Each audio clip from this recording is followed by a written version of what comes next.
मैं आज आपको बताऊंगा कि आपके साथ कोई घटना घटित हो गई है और पुलिस जो है आपकी रिपोर्ट नहीं लिख रही है, तो आपको क्या करना होगा। वीडियो के आखिर तक बने रहिए। सारी प्रक्रिया आपको तभी समझ में आएगी, वरना आपकी समझ में नहीं आएगा कि एफआईआर दर्ज कराने का प्रोसीजर क्या होता है। पहले तो आपके साथ जो घटना घटित हुई है उसके बारे में आप जो है एक प्रार्थना पत्र या तहरीर जो है वो लिख लीजिए। अगर आपसे वो लिखनी नहीं आती है तो उसको आप जो है किसी वकील के माध्यम से लिखवा सकते हैं। मेरी सलाह तो यह है कि आप उस प्रार्थना पत्र को जो है वकील के माध्यम से लिखवाएं, क्योंकि प्रार्थना पत्र के आधार पर ही एफआईआर दर्ज होती है। एफआईआर के तथ्य जितने मजबूत होंगे, न्याय मिलने में उतनी ही आसानी होगी। आपने जो प्रार्थना पत्र लिखा है आप उसकी एक फ़ोटोकॉपी करा लीजिए और जल्दी से जल्दी जो आपके नज़दीक में थाना हो, जो भी थाना लगता हो आपका, उस थाने में जाइए और वहाँ पर अपनी बात जो है मौखिक तौर पर भी बताइए कि मेरे साथ ये घटना घटित हो गई है, उसके संबंध में मैं अपनी रिपोर्ट लिखाना चाहता हूँ। उस प्रार्थना पत्र की जिसकी आपने फ़ोटोकॉपी कराई है उस पर एक रिसीविंग करा लीजिए। उसके बाद जो है कुछ समय इंतज़ार कीजिए। इंतज़ार करने के बाद पुलिस जो आपकी कोई रिपोर्ट नहीं लिखती है तो आपको जो है एक प्रार्थना पत्र एसपी साहब के लिए, और बहुत सी जगह ऐसी है जहां एसपी नहीं होते, वहां एसीपी होते हैं, असिस्टेंट कमिश्नर ऑफ पुलिस, तो उनके पत्र में आपको सारे वही तथ्य लिखने होंगे जो तथ्य आपने थाने वाले प्रार्थना पत्र में लिखे थे। और उस प्रार्थना पत्र के कंप्लीट होने के नीचे आपको ये बात ज़रूर लिखनी है कि हम अपनी रिपोर्ट लिखाने थाने गए थे, लेकिन थाने वालों ने जो है हमारी कोई रिपोर्ट नहीं लिखी। इस प्रार्थना पत्र को जो है आप वकील के माध्यम से ही लिखवाएं।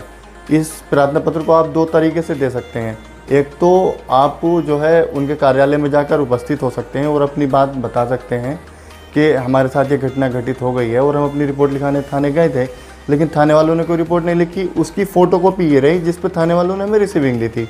और आप अगर वहाँ नहीं जा पा रहे हैं तो आप स्पीड पोस्ट कर सकते हैं या रजिस्टर डाक के माध्यम से एसपी साहब को या एसीपी साहब को भिजवा सकते हैं। उसकी आपको एक स्लिप मिलेगी, उस स्लिप को आपको संभाल के रख लेना। इस प्रक्रिया में आपको 4 दिन तक इंतज़ार करना है। 4 दिन के बाद भी अगर आपकी कोई एफआईआर दर्ज नहीं हो रही है तो आपको उस अदालत जाना होगा जिस अदालत के क्षेत्राधिकार में वो थाना आता है जहाँ आप सबसे शुरुआत में गए थे, और वहाँ आपकी जान पहचान के जो भी वकील हों उनसे मिलिए और उनको सारा मैटर बताइए।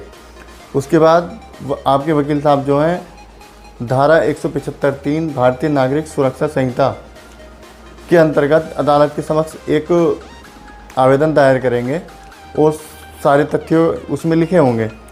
तो अदालत अगर आपके तथ्यों को सही पाती है तो अदालत जो है आपके एफआईआर दर्ज करने का आदेश देंगे उस पुलिस थाने की पुलिस को जहां आप सबसे शुरू में गए थे। इसके बाद अदालत के पास एक शक्ति और है, आपके 175(3) के आवेदन को जो है परिवाद में ट्रीट करके उसमें जो है आपके बयान लेंगे और गवाह देना चाहें अदालत के सामने, उन गवाहों के बयान कराइए।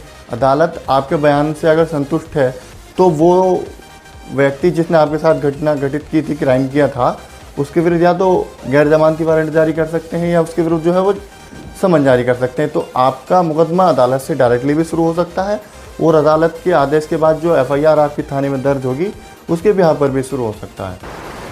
झूठी एफआईआर दर्ज कराना या किसी भी घटना के संबंध में झूठी सूचना देना दंडनीय अपराध है। पुलिस आपके खिलाफ भी झूठी सूचना पाए जाने पर आपके खिलाफ भी कार्रवाई कर सकती है। वीडियो अच्छी लगी हो तो मेरी वीडियो को लाइक कीजिए, शेयर कीजिए और मेरे चैनल को सब्सक्राइब कीजिए।